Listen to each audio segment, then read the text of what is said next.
Bismillahirrahmanirrahim. Assalamualaikum warahmatullahi wabarakatuh. Alhamdulillahirabbil alamin wassalatu wassalamu ala asyrafil anbiya'i wal mursalin wa ala alihi wa ashabihi ajmain. Rabbi shrah li sadri wa yassir li amri wahlul 'uqdatan min lisani yafqahu qawli. Qala Allah Ta'ala fil Qur'anil Karim, a'udzu billahi minasy syaithanir rajim. Bismillahirrahmanirrahim. Ya ayyuhalladzina amanu kutiba alaikumus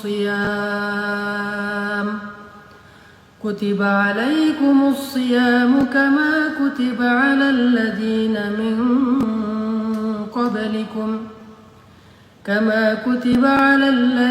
min qablikum la'allakum tattaqun. Shadaqallahul azim. Baik teman-teman yang dirahmati Allah Subhanahu wa Ta'ala, pada malam ini khusus karena kita sekarang tinggal 1 hari lagi di bulan Sya'ban, dan insya Allah besok malam kita akan masuk kepada malam pertama Ramadan jika tidak ada halangan. Maka pada malam ini saya ingin ngajak teman-teman untuk membahas sedikit tema persiapan bulan suci Ramadan, dan saya akan mengambil beberapa nasihat para ulama terkait dengan menyambut bulan suci Ramadan, supaya nasihat-nasihat ini menjadi booster buat kita semua. Nah, ada satu kalimat yang diucapkan oleh para ulama yang luar biasa menurut saya. Kata para ulama, tidak ada seorang pun yang bisa pergi kemanapun yang ia mau tanpa persiapan. Dan tidak ada seorang pun yang mengundang tamu di rumahnya tanpa mempersiapkan diri untuk menyambut tamu itu. Demikian juga dengan Ramadan. Maka orang yang akan melakukan rihlah Ramadan tidaklah akan sempurna rihlahnya kecuali dia mempersiapkan diri. Jadi kalau Ramadan ini kita ibaratkan dengan sebuah rihlah, sebuah wisata, karena sesungguhnya wisata orang yang beriman itu adalah puasa atau Ramadan. Maka kalau Ramadan itu adalah sebuah rihlah, sebuah wisata, nggak mungkin kita melakukan sebuah rihlah, wisata, trip, traveling tanpa mempersiapkan segala sesuatu. Itu nggak mungkin.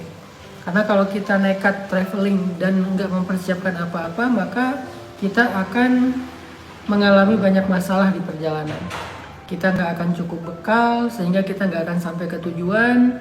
Kita akan terkatung-katung di tengah jalan, kita kelaparan, kita kedinginan, kita kehausan, kita kehabisan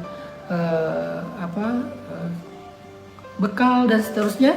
Itu karena kita melakukan perjalanan tanpa mempersiapkan apa-apa. Kalau Ramadan itu diibaratkan dengan sebuah safar atau perjalanan. Dan kalau Ramadan itu diibaratkan dengan tamu, maka tuan rumah yang paling baik dalam menyambut tamu adalah tuan rumah yang mempersiapkan segala sesuatu untuk menyenangkan tamunya, sehingga tamu itu akan berkesan berada di rumahnya. Jadi kalau tamu itu berkesan, apalagi dia adalah tamu istimewa, ketika dia nanti pulang kembali kepada atasannya atau tuannya atau rajanya, dia akan menceritakan hal-hal yang baik tentang kita.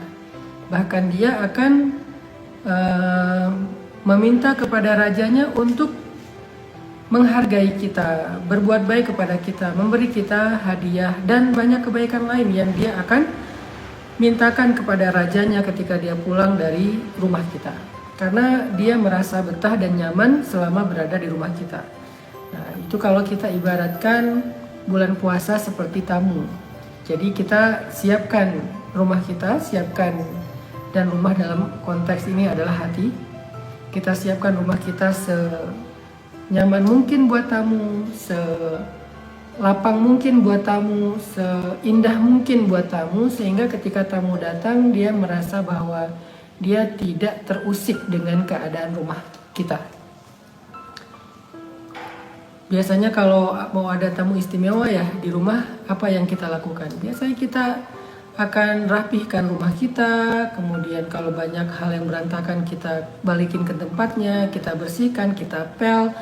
Kalau perlu kita siapkan ruang khusus buat tamu, kemudian kita semprot pengharum ruangan, kita ganti spray yang baru, sarung bantal yang baru, kita kosongkan lemari buat dia menyimpan pakaiannya, kamar mandinya kita siapkan sabun, handuk segala macam. Kemudian mobil juga kita atau kendaraan juga kita cuci agar kita bisa menemani dia keliling di tempat kita misalnya, atau kita siapkan makanan terbaik, snack terbaik, buah terbaik, minuman terbaik agar ketika tamu datang ke rumah kita, tamu itu langsung berkesan, nyaman, dan mau kembali lagi ke rumah kita di kesempatan yang lain. Nah, kira-kira kalau kita ibaratkan itu kepada Ramadan, maka rumahnya apa? Rumahnya kata ulama adalah hati kita. Jadi orang yang paling baik dalam menyambut Ramadan adalah orang yang mempersiapkan rumah yang baik, yaitu hatinya. Mempersiapkan hati yang lapang, hati yang nyaman, hati yang bersih, gak ada sampahnya, gak ada penyakitnya, gak ada kotorannya, senyaman mungkin buat tamu Ramadan yang istimewa. Sehingga dengan demikian kita berharap Ramadan itu akan nyaman berada di hati kita. Dan kalau Ramadan nyaman di hati kita, itu artinya segala kebaikan-kebaikan yang ada pada Ramadan itu akan bisa kita maksimalkan, baik puasanya, tarawihnya, dan amal-amal lain yang sangat istimewa. Pada akhir Ramadan nanti, sebelum dia kembali kepada rajanya, tuannya, Ramadan itu akan memberikan kita hadiah istimewa sebagai ucapan terima kasih dari dia. Dia akan berikan kita hadiah istimewa, seperti seorang tamu yang merasa nyaman selama 1 bulan berada di rumah kita. Dia merasa senang, dia merasa puas, dia merasa sangat leluasa berada di rumah kita, berkesan. Maka sebelum dia pulang, dia pasti akan memberikan kita hadiah sebagai ucapan terima kasih. Maka begitu juga dengan Ramadan, sebelum dia pulang pasti dia akan memberikan kita hadiah sebagai ucapan terima kasih. Apa hadiah terbaik dari Ramadan?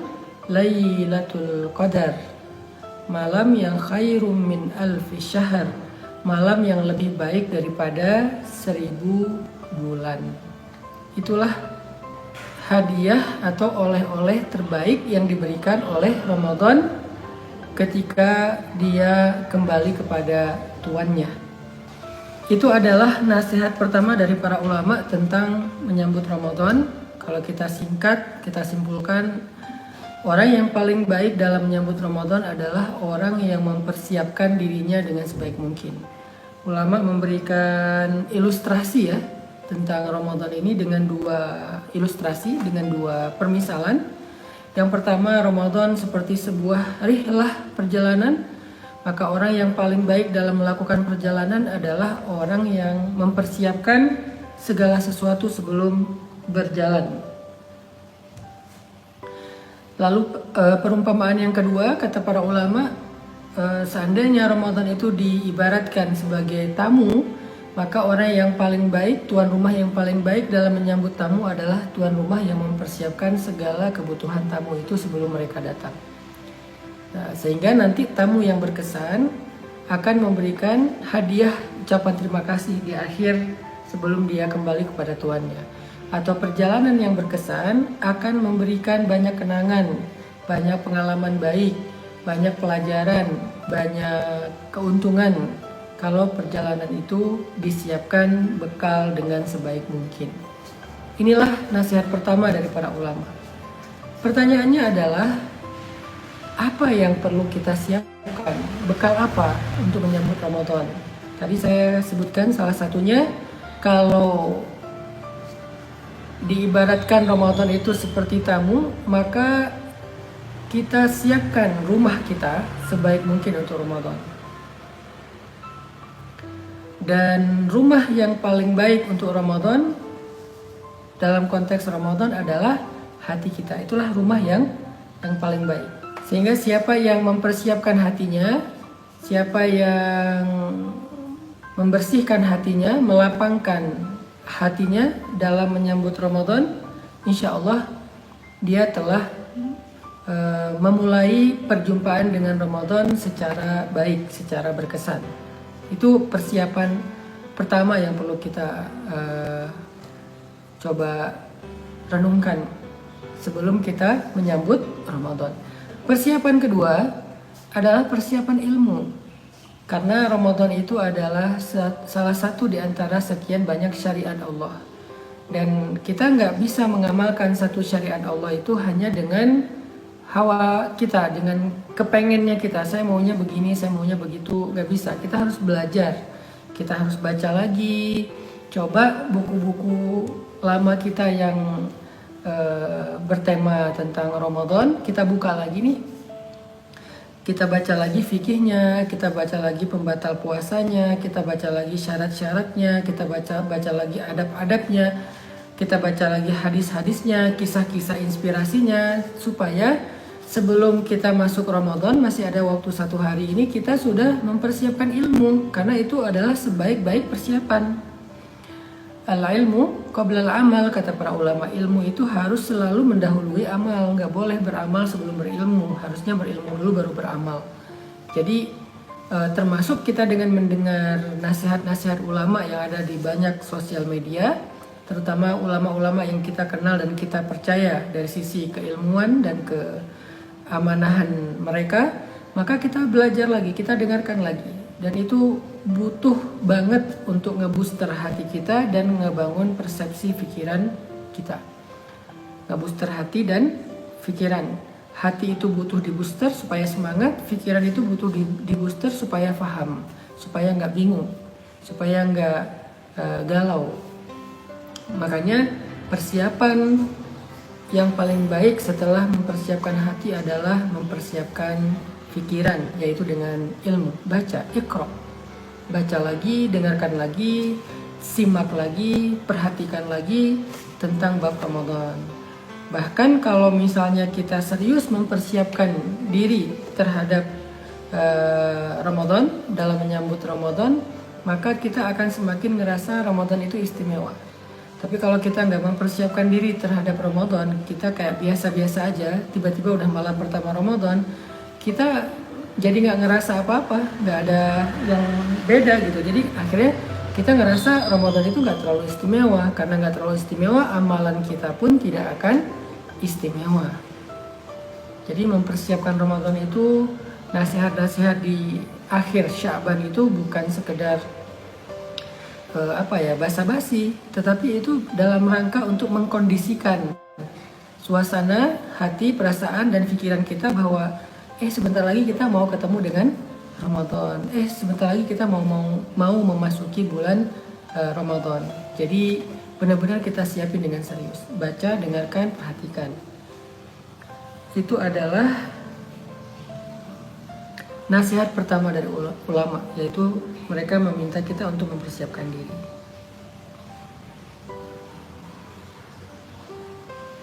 Yang kedua, nasihat dari para ulama yang bagus adalah mereka bercerita, dulu orang-orang soleh sebelum kita, mereka berdoa selama 6 bulan agar dipertemukan dengan bulan suci Ramadan. Kemudian mereka juga berdoa selama 6 bulan setelahnya agar Allah menerima amal ibadah mereka selama bulan Ramadan. Itu adalah salah satu contoh betapa antusiasnya orang-orang soleh sebelum kita terhadap Ramadan. Saking antusiasnya, saking mereka mencintai Ramadan, saking mereka rindu dengan Ramadan, maka disebutkan selama 6 bulan sebelum Ramadan, mereka selalu berdoa. Selama 6 bulan, mereka berdoa agar dipertemukan dengan Ramadan. 6 bulan berdoa. Kita mungkin baru teringat untuk berdoa dipertemukan dengan Ramadan itu di bulan Rajab, atau bahkan di bulan Sya'ban, atau bahkan H-3, H-2, atau H-1. Ada juga yang bahkan nggak sadar tiba-tiba udah Ramadan. Malam ini udah tarawih ya? Masih belum ngeh gitu. Saking kita nggak kangen dengan Ramadan. Saking kita nggak terlalu care, nggak terlalu peduli dengan Ramadan. Dan itu menjadi salah satu cermin, salah satu indikasi tentang kondisi iman kita. Karena orang yang tidak merindukan Ramadan, maka pasti imannya bermasalah. Di antara ciri-ciri orang yang beriman adalah dia rindu dengan Ramadan. Di antara ciri orang-orang yang beriman adalah dia cinta dengan Ramadan. Di antara ciri orang yang beriman, dia sedih dengan kepergian Ramadan. Jadi disebutkan di dalam kisah orang-orang soleh sebelum kita bahwa kanu yad'una Allah Ta'ala sittata ashhur ay yuballighahum Ramadan wa yad'unahu sittata ashhur ay yataqabbala minhum. Jadi para salafus soleh atau orang-orang soleh sebelum kita, mereka berdoa selama sittata ashhur, selama 6 bulan agar dipertemukan dengan Ramadan. Itu menunjukkan bahwa mereka sangat mencintai Ramadan. Mereka sangat merindukan Ramadan. Jadi 6 bulan mereka menunggu Ramadan. Mereka nunggu Ramadan 6 bulan. Berapa lama kita menunggu Ramadan? 3 hari, 1 minggu, 1 bulan misalnya. Bagaimana cara kita menunggu? Apakah kita menunggu hanya dengan diam? Ataukah kita menunggu sambil mempersiapkan hati kita sebagai rumahnya Ramadan? Apakah kita menunggu dengan mempersiapkan ilmu sebagai bekal Ramadan? Apakah kita menunggu dengan berdoa agar Allah menerima kita untuk bertemu dengan Ramadan? Atau bagaimana cara kita menunggu Ramadan? Nah, di situ juga kita jadi belajar sebetulnya keadaan iman kita seperti apa. Dan itu jelas banget, nggak bisa dibohongin. Jadi muhasabah diri kita masing-masing lah. Kita introspeksi diri kita masing-masing, kita tanya, kalau ulama dulu membuktikan cinta mereka terhadap Ramadan dengan berdoa selama 6 bulan, maka bagaimana dengan kita? Bagaimana dengan kita? Apakah kita merindukan Ramadan seperti mereka? Apakah kita mencintai Ramadan seperti mereka? Dan jawabannya bukan dengan lisan. Jawabannya lihat aja pada diri kita selama ini. Berapa bulan kita mendoakan pertemuan dengan Ramadan? Allahumma ballighna Ramadan. Allahumma ballighna Ramadan. Ya Allah, pertemukan kami dengan Ramadan. Kapan kita doa itu? Oh, seminggu yang lalu Ustaz. Oke. Nggak terlalu telat juga. Oh, baru malam ini Ustaz. Nggak apa-apa, belum telat juga. Tapi ada juga orang yang bahkan nggak berdoa itu tiba-tiba udah masuk Ramadan. Itu menunjukkan bahwa dia nggak rindu dengan Ramadan. Kalau dia nggak rindu dengan Ramadan, maka dipertanyakan kebaikan di dalam hati atau imannya. Itu. Kemudian wa yad'una Allah sittata ashhur min ba'dih ay yataqabbala minhum. Setelah Ramadan, orang-orang soleh sebelum kita juga masih tetap berdoa kepada Allah agar Allah menerima ibadah mereka selama Ramadan kemarin. Jadi 1 tahun full mereka berdoa tentang Ramadan. 1 tahun mereka berdoa tentang Ramadan. 6 bulan sebelumnya mereka berdoa agar dipertemukan dengan Ramadan. Masuk bulan Ramadan sampai 6 bulan setelahnya, sampai 6 bulan kemudian mereka berdoa agar Allah menerima amal-amal mereka selama Ramadan. Kenapa? Kok sebegitu antusiasnya para ulama tentang Ramadan? Saking mereka sadar dan paham betapa Ramadan ini waktu yang sangat istimewa. Kalau nggak paham nggak akan kayak gini. Kalau nggak paham nggak akan seantusias ini. Kalau nggak paham betapa Ramadan itu sesuatu yang sangat istimewa, mereka nggak akan habiskan waktu 1 tahun berdoa tentang Ramadan. Apa yang paling sering kita doakan dalam doa-doa kita? Yang paling sering kita minta apa? Meminta jodoh? Berarti itulah hal yang paling penting bagi kita. Yang paling sering, arti yang paling sering dalam waktu yang lama. Jodoh? Berarti itulah yang paling penting bagi kita. Gak salah sih, tapi di situ kita jadi tahu diri. Siapa kita sebetulnya? Apakah masalah harta, pekerjaan? Berarti itulah yang paling penting bagi kita. Apakah masalah keluarga? Berarti itulah yang paling penting bagi kita. Sedangkan orang-orang soleh sebelum kita, yang paling sering mereka doakan di dalam doa-doa mereka sepanjang tahun adalah tentang Ramadan. Ini menunjukkan betapa mereka mencintai Ramadan. Ini menunjukkan betapa mereka menganggap Ramadan adalah yang paling penting, yang paling istimewa dalam hidup mereka. Dan malam ini kita masih bisa berdoa dengan doa seperti itu. Allahumma barik lana fi Rajab wa Sya'ban wa ballighna Ramadan. Allahumma ballighna Ramadan. Ya Allah, pertemukan kami dengan Ramadan. Ini adalah nasihat kedua. Jadi berdoa kepada Allah agar dipertemukan dengan Ramadan dan merasa rindu kepada Ramadan, merasa cinta kepada Ramadan. Dan itu nggak bisa dibuat-buat. Gimana biar muncul rasa cinta dan rindu terhadap Ramadan? Nggak ada jalan lain kecuali kita belajar untuk mengenal Ramadan lebih dekat. Karena bagaimana muncul rasa cinta kalau kita tidak kenal? Kan ada istilah tak kenal maka tak cinta. Jadi harus kenal dulu dengan Ramadan. Kita tahu nggak Ramadan itu seberapa istimewa? Kalau ibarat seorang perempuan, seberapa cantik dia, seberapa menawan dia, seberapa baik dia. Kalau ibarat laki-laki, seberapa baik, seberapa bertanggung jawab, seberapa mampu dia. Kenal nggak kita? Karena kalau nggak kenal, nggak akan ada rasa. Jadi kita belajar untuk lebih mengenal Ramadan. Apa yang harus kita tahu tentang Ramadan? Keutamaannya, fadilahnya. Ramadan itu apa aja? Ramadan itu kelebihannya apa aja? Sehingga ketika kita tahu kelebihan Ramadan 1, 2, 3 dan seterusnya, semakin muncul rasa kita untuk menghargainya, menganggapnya istimewa, sampai muncul rasa cinta, rindu dan seterusnya. Makanya di awal Ramadan atau menjelang Ramadan, Nabi SAW menyampaikan sebuah khutbah atau sebuah nasihat kepada para sahabat di masa beliau. Kata Nabi, "Qad ja'akum Ramadan, syahrun mubarak, iftaradallahu alaikum siyamah, tuftah fihi abwabul jannah, wa tughlaq fihi abwabul jahim, wa tughallu fihi syayatin, fihi lailatun khairun min alfi syahr, man hurima khairaha faqad hurim." Kata Nabi, telah datang kepada kalian Ramadan, bulan yang penuh dengan kebaikan, bulan yang penuh dengan kebaikan, syahrun mubarak, kata Nabi. Kalau Nabi bilang mubarak, maka benar-benar mubarak. Mubarak itu artinya berkah. Arti berkah itu ziyadatul khair. Kebaikannya itu bukan berkurang, bukan sama, tapi nambah terus. Itu arti berkah. Definisi berkah dalam Islam itu ziyadatul khair, bertambah kebaikan, itu arti berkah. Makanya ketika kita bilang semoga berkah, artinya semoga bertambah kebaikannya.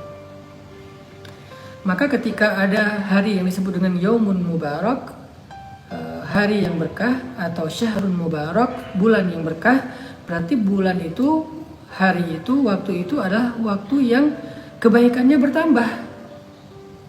Jadi hari Ramadan itu setiap hari bertambah kebaikan. Hari pertama ada kebaikan, hari kedua lebih banyak lagi, hari ketiga lebih banyak lagi, hari keempat lebih banyak lagi, sampai 10 hari terakhir berlimpah kebaikan. Itulah yang disebut dengan Syahrun Mubarak. Artinya bulan yang kebaikannya bertambah setiap hari.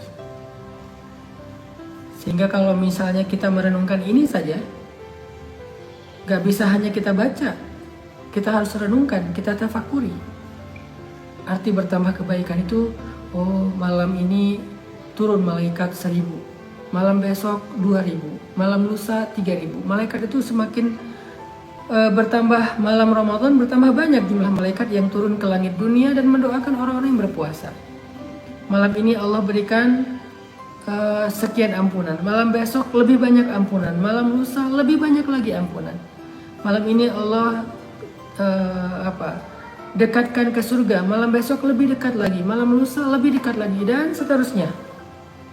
Malam ini Allah berikan rahmat dalam kehidupan orang yang berpuasa, malam besok rahmatnya ditambah, malam lusa ditambah lebih banyak lagi. Itu artinya mubarak. Jadi arti mubarak ziyadatul khair, bertambah kebaikan. Jadi kalau Nabi mengatakan qad ja'akum Ramadan syahrun mubarak, telah datang kepada kalian bulan Ramadan, bulan yang bertambah kebaikannya setiap malam, bertambah kebaikannya setiap hari, bertambah kebaikannya setiap maghrib, bertambah kebaikannya setiap sahur, bertambah kebaikannya setiap tarawih, bertambah kebaikannya setiap ayat yang ditadaruskan, bertambah kebaikannya setiap waktu. Itulah yang disebut dengan mubarak. Sehingga kalau kita renungkan dan kita coba bayangkan, kebaikan-kebaikan itu wujudnya macam-macam. Ampunan bertambah, pahala bertambah, rahmat Allah bertambah, doa-doa malaikat bertambah, kasih sayang Allah bertambah. Pokoknya semua bentuk-bentuk kebaikan bertambah pada bulan Ramadan setiap harinya. Kemudian Nabi mengatakan, iftaradallahu alaikum siyamah tuftah fihi abwabul jannah. Allah mewajibkan kepada kalian pada bulan itu untuk berpuasa. Kemudian Nabi mengatakan, tuftah fihi abwabul jannah wa tughlaq fihi abwabul jahim. Pada bulan itu Allah dibukakan pintu-pintu surga. Bukan satu pintu, tapi abwab, banyak pintu. Tuftah fihi abwabul jannah. Dibukakan banyak pintu surga. Apa sih maksud dibukakan banyak pintu surga? Artinya, kalau kita lihat penduduk surga kelak di akhirat, bertemu dengan penduduk surga kelak di akhirat, dan kita berdoa semoga kita termasuk di antaranya. Maka ketika ditanya, apa amalanmu yang membuat kamu masuk surga? Hampir sebagian besar menjawab, amalanku adalah Ramadan. Itu maksud dari tuftah fihi abwabul jannah. Rata-rata menjawab, kenapa kamu masuk surga? Kan di dalam surat At-Tur kalau nggak salah itu diceritakan tentang pertemuan ahlu surga ya. Para ahli surga itu mereka saling menyapa, yatasa'alun, mereka saling bertanya, bagaimana kamu bisa masuk surga, apa amalanmu bisa masuk surga. Mereka saling bertanya, tapi pembicaraan mereka semuanya baik-baik, tidak ada yang membicarakan orang lain, apalagi ngomongin aib orang di dalam surga, itu nggak ada. Semuanya yang baik-baik. Maka yatasa'alun, mereka saling bertanya, apa yang membuat kamu masuk surga? Hampir semuanya mengatakan Ramadan. Itu maksud dari tuftah fi abwabul jannah. Artinya pada bulan Ramadan itu peluang masuk surga itu besar sekali. Pada bulan Ramadan itu kesempatan masuk surga itu besar sekali. Jadi siapa yang kehilangan Ramadan dan tidak mendapatkan peluang surga, akan lebih sulit bagi dia untuk mendapatkannya di bulan yang lain. Saya ulangi, siapa yang kehilangan Ramadan dan tidak mendapatkan tiket ke surga, kesempatan ke surga, kebaikan dan peluang ke surga, maka akan lebih sulit baginya untuk mendapatkan di bulan yang lain. Rugi banget. Tuftah fihi abwabul jannah. Dibukakan di dalam bulan itu pintu-pintu surga. Jadi kesempatan masuk surga itu kita lagi dapetin nih bulan Ramadan. Kalau di bulan lain untuk dapetin kesempatan masuk surga, karena masuk surga itu bukan perkara yang mudah dan bukan perkara yang murah, mahal loh. Ala sil'atallahi al-ghaliyah. Ala sil'atallahi ghaliyah, ala sil'atallahi hiyal jannah. Kata Nabi, bukankah harta berharga milik Allah itu sangat mahal? Bukankah harta yang berharga milik Allah itu adalah surga? Jadi maksudnya, kalau kita punya harta yang kita simpan, kalau kita punya barang yang kita simpan dengan baik, perhiasan kita atau uang kita atau aset kita, maka bisa dibilang silah itu seperti aset, seperti barang berharga, seperti harta yang disimpan dengan baik. Ala sil'atullahi ghaliyah, bukankah harta yang paling berharga di sisi Allah itu harganya mahal? Ala sil'atullahi hiyal jannah, dan barang yang paling berharga di sisi Allah itu adalah surga. Jadi masuk surga itu walaupun Allah Maha Rahman dan Rahim, tetapi bukan berarti surga itu murahan, enggak. Allah Maha Pemurah, tetapi surga itu tidak murahan. Surga itu mahal. Surga itu berharga. Untuk masuk surga itu susah. Allah mudahkan. Kalau mau pakai cara normal, masuk surga itu susah. Bisa dibilang hampir nggak ada satupun dari kita yang saat ini sedang ikut talim mungkin yang layak masuk surga. Ilahi las tulil firdausi ahla. Gak ada satupun dari kita yang layak masuk surga. Semua kita layaknya masuk neraka, tapi Allah mudahkan. Salah satu kemudahan yang Allah berikan agar kita bisa masuk surga itu yang tidak diberikan di waktu atau kesempatan yang lain adalah Ramadan. Jadi melewatkan Ramadan seperti melewatkan sebuah kesempatan yang sangat istimewa, rugi. Tuftah fihi abwabul jannah. Jadi kalau mau ditanya sebagian besar penduduk surga, ma adkhalakal jannah, apa yang membuat kamu masuk surga? Dia akan mengatakan siyamu Ramadan, qiyamu Ramadan, amal soleh di bulan Ramadan. Hampir semua atau sebagian besar penduduk surga itu masuk surganya karena Ramadan. Jadi rugi banget yang kehilangan Ramadan. Ini maksud dari tuftah fihi abwabul jannah yang disebutkan oleh Nabi di dalam hadis riwayat Imam Ahmad. Baru 2 kalimat ya. Qad ja'akum syahrul Ramadan, qad ja'akum Ramadan, syahrun mubarak, tuftah fihi abwabul jannah.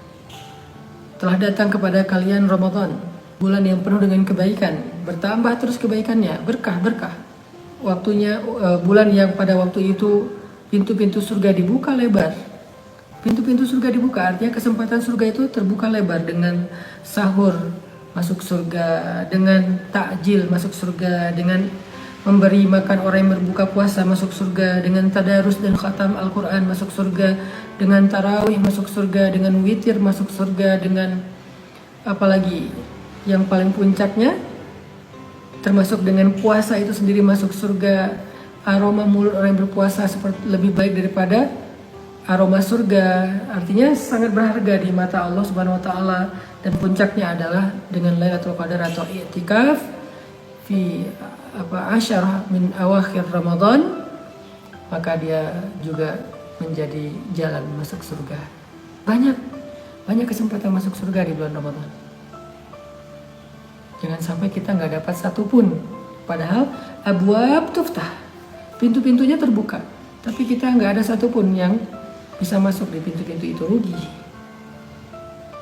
Kalau bulan yang lain mungkin yuftah fihi babul jannah, dibukakan pada bulan itu, pada waktu itu satu pintu surga. Tapi di dalam Ramadan tuftah fihi abwabul jannah, semua pintu dibuka.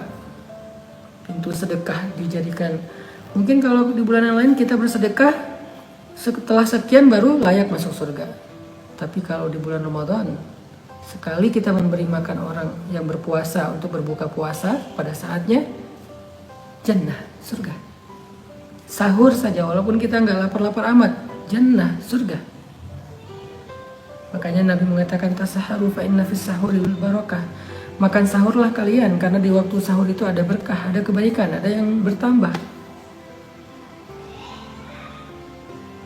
Jadi ketika Allah membukakan kesempatan ke surga, tapi ada orang yang mengabaikan, melalaikan, gak peduli, Allah bertanya, ya ayyuhal insan, wahai manusia. Allah udah bukain nih pintu-pintu surga. Allah udah berikan nih waktu yang berkah penuh dengan kebaikan, tapi masih diabaikan, masih dicuekin, gak peduli, gak ngerasa penting. Kita malah lebih sibuk dengan urusan yang lain daripada urusan Ramadan. Maka Allah bertanya, kalau kita tuh kayak terheran-heran gitu, kok bisa gitu. Maka Allah bertanya, ya ayyuhal insan, wahai manusia. Ya ayyuhal insan, ma gharraka bi rabbikal karim. Wahai manusia, apa yang membuat kamu lalai dari Rabb-Mu yang maha baik? Kok masih lalai dari kasih pintu-pintu surga? Nanti di waktu dia di akhirat nggak masuk surga, dia bilang, ya Allah, kok engkau tidak adil kepada saya, ya Allah, kenapa saya nggak bisa masuk surga, ya Allah, ya Allah, ya Allah. Dia menyalahkan Allah. Padahal Allah udah membukakan abwab, banyak pintu di bulan Ramadan. Nggak lama, ayyaman ma'dudat, cuma beberapa hari doang. Bukan syuhur, bukan sinin, bukan bulan yang banyak, bukan waktu tahun-tahun yang banyak. Cuman ayam, cuman beberapa hari. Allah nggak mengatakan syuhurun ma'dudah, beberapa bulan, enggak. Sinin, enggak. Beberapa tahun. Ayam, hanya beberapa hari saja. Itu pun bukan 24 jam. Siang saja berpuasa. Yang lain, kita bisa beribadah tanpa harus merasa lapar, merasa haus. Jadi, udah dimudahkan sama Allah jalan ke surga, udah dimudahkan jalan sama Allah untuk dapat ampunan, udah dimudahkan oleh Allah untuk mendapatkan rahmat, masih enggan juga, masih mengabaikan juga, masih cuek juga, masih nggak peduli juga. Allah nanya, ma gharraka bi rabbikal karim, apa yang membuat kamu lalai dari Tuhanmu yang maha baik?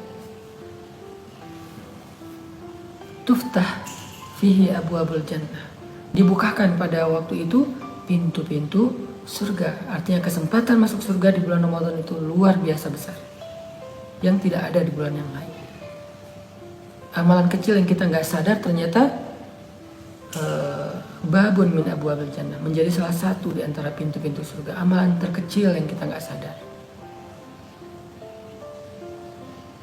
Kemudian wa tughlaq fihi abwabul jahim, dan ditutup, dikunci, bukan cuman ditutup, dikunci fihi abwabul jahim, pada bulan itu pintu-pintu neraka.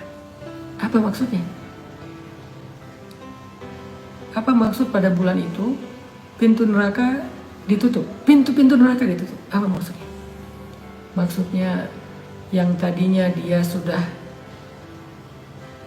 berada di tepi jurang neraka,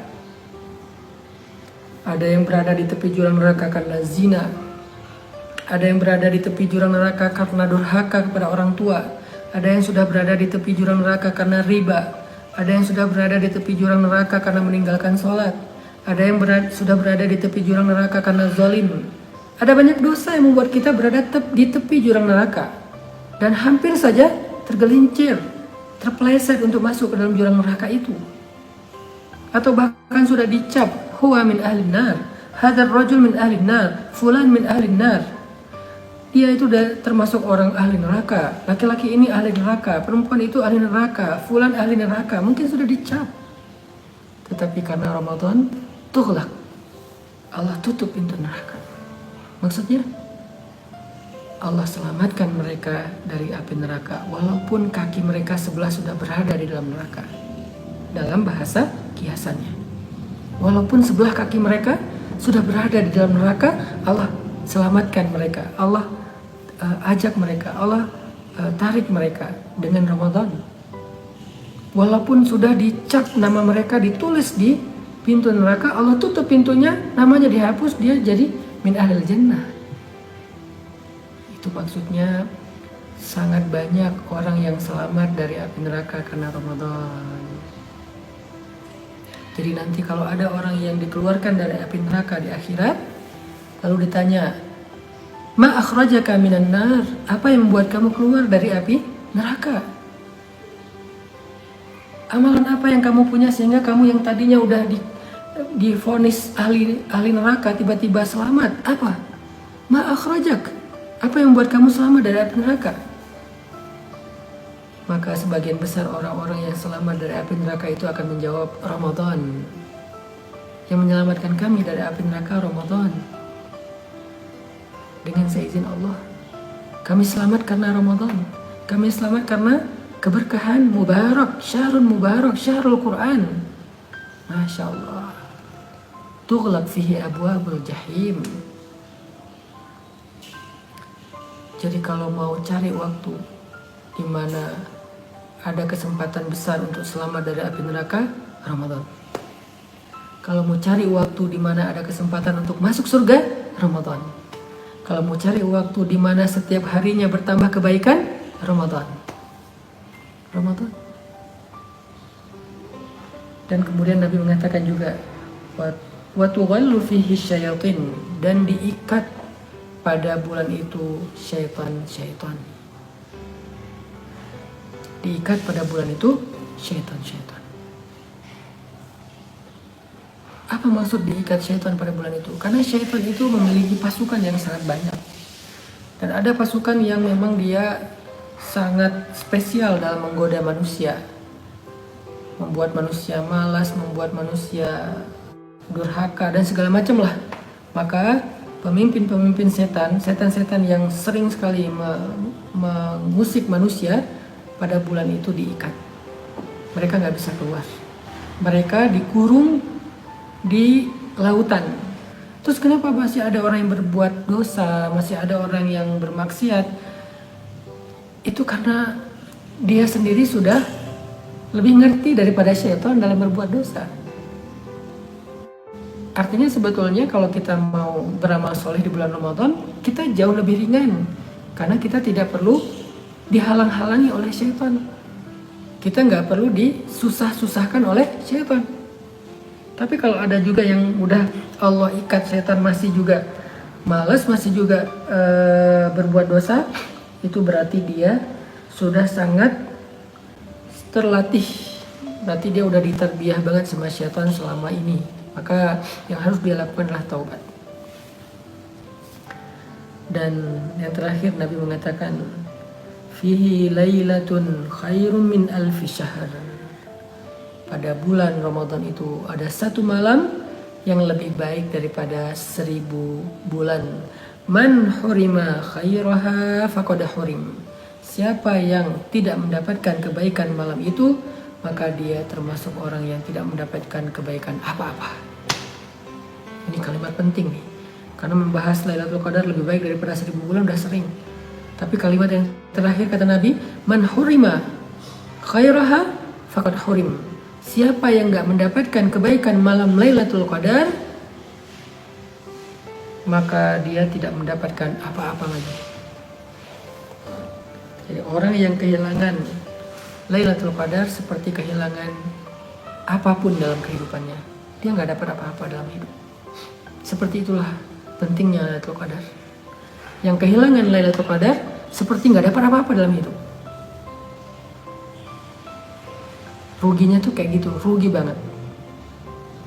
Siapa yang mendapatkan Lailatul Qadar dalam keadaan beribadah, qiyamul lail, membaca Al-Quran, berzikir, beristighfar, dan seterusnya, maka dia seperti orang yang mendapatkan segalanya dalam hidup. Tahun lalu kita gak bisa beriktikaf karena pandemi. Maka alhamdulillah kita masih bisa bertemu Ramadan tahun ini, insya Allah. Maka dari itu, tahun ini gak boleh kita lewatkan itikaf. Kalau kita gak bisa itikaf full selama 10 malam atau 9 malam, minimal kita itikaf pada malam harinya saja. Kalau gak bisa, full malam dan siang, malam harinya saja. Kalau gak bisa malam harinya setiap malam pun, malam ganjilnya minimal.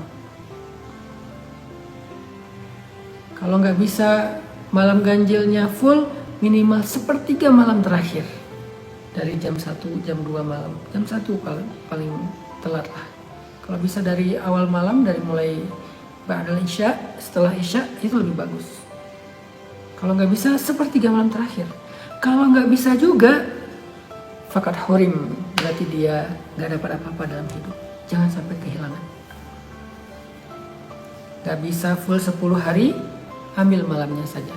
Gak bisa full setiap malam, ambil malam ganjil saja. Gak bisa full malam ganjil, ambil sepertiga malam terakhir di malam ganjil. Gak bisa juga, faqad hurim. Gak dapat apa-apa dalam hidup. Rugi. Dia punya harta, gak ada nilainya. Dia punya jabatan, gak ada nilainya. Dia punya pengikut, followers, gak ada nilainya. Pokoknya man hurima khairaha faqad hurim. Siapa yang nggak dapat malam kebaikan Lailatul Qadar, dia nggak dapat apa-apa. Kalau ada yang mau melakukan satu kebaikan yang nilainya lebih baik daripada kebaikan yang dilakukan selama 80 tahun lebih, itulah Lailatul Qadar. kita mau sholat 2 rakaat, tapi 2 rakaat kita lebih baik daripada entah berapa ribu, berapa juta rakaat yang dilakukan selama 80 tahun lebih atau seumur hidup non-stop. Itulah 2 rakaat pada malam Lailatul Qadar. Tadi kalimat terakhir yang diucapkan dalam khutbah Nabi itu adalah fihi lailatun khairum min alfi syahr man hurima khairaha faqad hurim. Pada bulan Ramadan itu ada 1 malam yang lebih baik daripada 1000 bulan. Jadi siapa yang pengen rasanya beribadah dengan misalnya kayak kita baca Al-Quran 1 ayat pada malam Lailatul Qadar. Kita baca 1 ayat, tapi nilainya lebih baik dari kita membaca Al-Quran seumur hidup non-stop, maka bacalah Al-Quran di malam Lailatul Qadar. 1 ayat lebih baik daripada membaca Al-Quran selama sepanjang hidup non-stop. Itulah Lailatul Qadar. Siapa yang pengen beristighfar? Astaghfirullahaladzim, la ilaha illa anta subhanaka inni kuntu minaz zalimin, atau doa Sayyidul Istighfar. Nah, ini kayaknya perlu kita hafal dari sekarang, doa Sayyidul Istighfar, karena itu bagus banget. Kita baca pada malam Lailatul Qadar. Bahkan sepanjang bulan Ramadan kita baca doa itu, Sayyidul Istighfar. Allahumma anta rabbi la ilaha illa anta khalaqtani wa ana abduka wa ana ala ahdika wa wa'dika mastata'tu a'udzu bika min syarri ma sana'tu abu'u laka bi ni'matika alayya wa abu'u bi dzambi faghfirli fa innahu la yaghfiru dzunuba illa anta. Hafal doa itu, cari di internet Sayyidul Istighfar namanya, hafal. Lalu ketika kita membaca doa itu pada malam Lailatul Qadar, itu seperti bahkan lebih daripada kita beristighfar sepanjang hidup non-stop. Gak mungkin kan Allah gak mengampuni? Sepanjang hidup kita beristighfar, gak mungkin kan Allah gak mengampuni? 80 tahun, ya Allah ampunkanlah dosa saya selama 80 tahun, itu masih kalah dengan sekali kita baca istighfar itu pada malam Lailatul Qadar. Makanya Nabi mengatakan, man hurima khairaha faqad hurim.